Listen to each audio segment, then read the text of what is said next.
大家好，欢迎来到佳奥的频道。今天我们继续我们上一期的话题，长沙马王堆。上一期我们讲到了马王堆是怎么发现的，还有关于墓主人生前的故事，以及千年不腐女尸辛追夫人。正因为有千年不腐女尸的存在，使得马王堆出土的其他文物备受冷落。但其实那些其余的文物更值得我们去关注。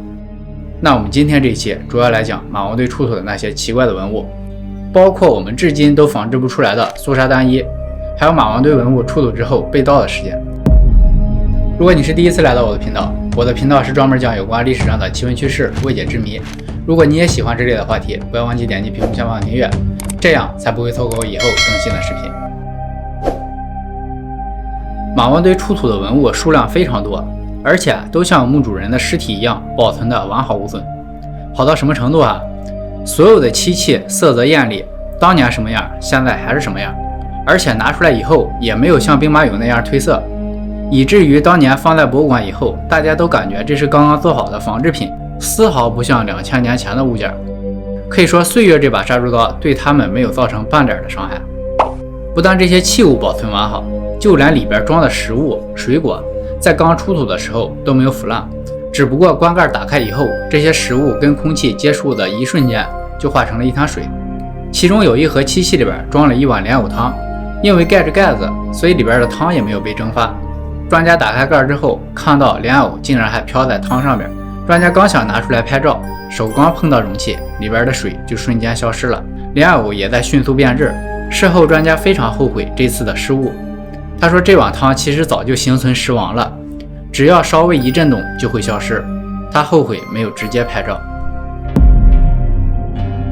除了这些食物和容器，墓中还出土了大量的帛书和帛画，书的种类非常多，收集在一起可以说是当时的百科全书了。其中有一本帛书的内容似乎写的就是我们现在可以读到的《道德经》，但是它的具体内容跟现在的《道德经》又有很大的差异，连表达的观点都不一样，可以说是另一个版本的《道德经》了。还有一本当时没有公开展示的房中术，大家看到这本书的名字应该就知道这写的是什么内容了。由于当时的时代背景，文革时期嘛，这本书就没有被公开，里边不光记载了各种姿势，而且还记载了很多医疗方面的知识。于是专家给这本书改名为养生术，但是还是没有被批准发表。最后这本养生术送给了当时来中国参加医学研究会的日本专家。随后这本书由日本的麦格邦夫翻译后发布在日本。这个事儿在当时还引起了很大的争议，都说不应该送给日本，让日本先发表。但是我觉得当时的中国不具备发布条件，把它发布在其他国家，这在文化传承方面是正确的。一套文化只有把它传承下去，才能实现它的价值。文化的交流不应该存在国界的限制，这是我的个人观点。除了这些书帛，还有很多其他的作品，我们这里就不一一介绍了。其中五星占是世界上最早的天文著作，驻军图是世界上最早的彩绘军事地图，引导图是世界上最早的体操图，可以说是中国最早的广播体操了。这些都是马王堆文物的文学价值。马王堆最出名的是不腐女尸，其次就是辛追夫人这2件苏砂单衣了。中国自古就有缫丝之国的美誉，汉代的中国更是靠丝绸闻名于世。当时世界上有好多文明古国，比如波斯、罗马、印度的商人都来中国采购丝绸，而辛追夫人这2件苏砂单衣可以说是能够代表汉代丝织品的技术天花板了。这2件衣服在出土的时候，一件48克，一件49克，用专家的话来说就是薄如蝉翼，轻若烟雾。这件衣服加上领口的封边才48克，如果去掉封边，它只有20克，而一颗火柴的重量大概是30克。所以专家经常说，整件衣服你把它叠吧叠吧，可以塞到一个火柴盒里。这2件衣服出土之后，大家都在分析这2件衣服是怎么穿的。有人说这是辛追夫人的情趣内衣，但这件衣服特别宽大，辛追夫人也有50岁了，这个时候她还一直有情趣内衣这个说法肯定是不合适。所以专家分析这2件衣服应该是套在其他衣服外面穿的，因为汉代的服饰都有美丽的花纹，把这2件苏砂单衣套在外面，可以使这些纹路若隐若现，这种说法还是可以说得通的。这也体现了汉代服饰的多样性。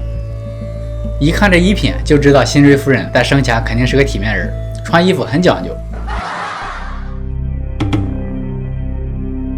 可是这么2件国宝级的文物，在当年都被盗了，最后是一件被毁，另一件被追回之后损坏的也很严重。而这么大的盗窃案，竟然是一个未成年的小孩一个人干的。这个小孩名叫徐反帝，作案时年仅17岁。这个名字很特别是吧？他是1966年生人，当时人们经常喊的口号就是反帝反封建，所以他才有了这么个名字。徐反帝的父母都是大学教师，父亲李光荣是湖南第一师范大学的数学教师，母亲许瑞凤是长沙教育学院的法律老师。家庭虽然不算富裕，但是在当时肯定是能达到小康的水平。再加上2个人属于老来得子，对于这个徐反帝更是宠爱有加。但是过度的溺爱肯定会对小孩产生不好的影响。徐反帝小的时候就跟社会上的小混混流氓在一起，专门干一些偷鸡摸狗的勾当。上了高中之后，徐反帝就被学校开除了。被开除了之后，他闲置在家里。对于他这种人来说，一闲下来肯定是社会的害虫。他听说前几年出土的马王堆文物都是价值连城，于是他就打起了博物馆的主意。因为在那个时候，我们的文物意识保护很弱，又没有摄像头，博物馆的防范措施也不健全。要说博物馆的防范弱到什么程度，我们看看徐反帝的盗窃过程就知道了。1983年10月22日的晚上，徐反帝搬了一个竹梯子，通过博物馆陈列厅的通风窗户进入博物馆。轻轻松松进去之后，他拿出自己随身携带的3棱刮刀，开始撬掌柜的锁。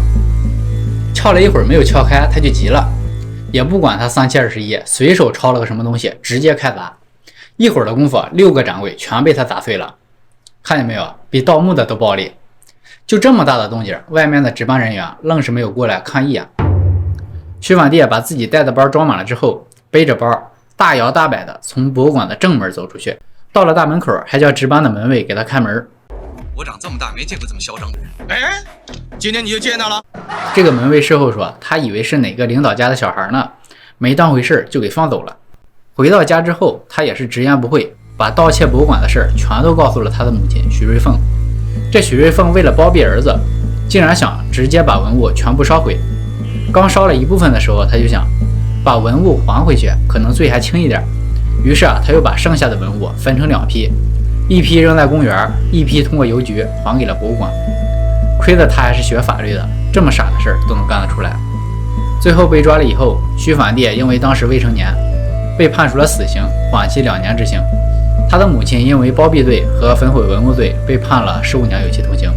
最后这2个人都获得了减刑，现在已经全部被放出来了。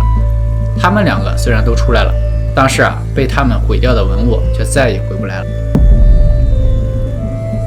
经过这件事之后，专家想，这剩下的唯一一件肃杀单衣可得保护好，于是决定在博物馆放一个仿制品供人观看。本来想的挺好，没想到做起来，他们发现这肃杀单衣他们根本仿不出来。他们做的仿制品最轻也超过了80克，都快赶上2件真品的重量了。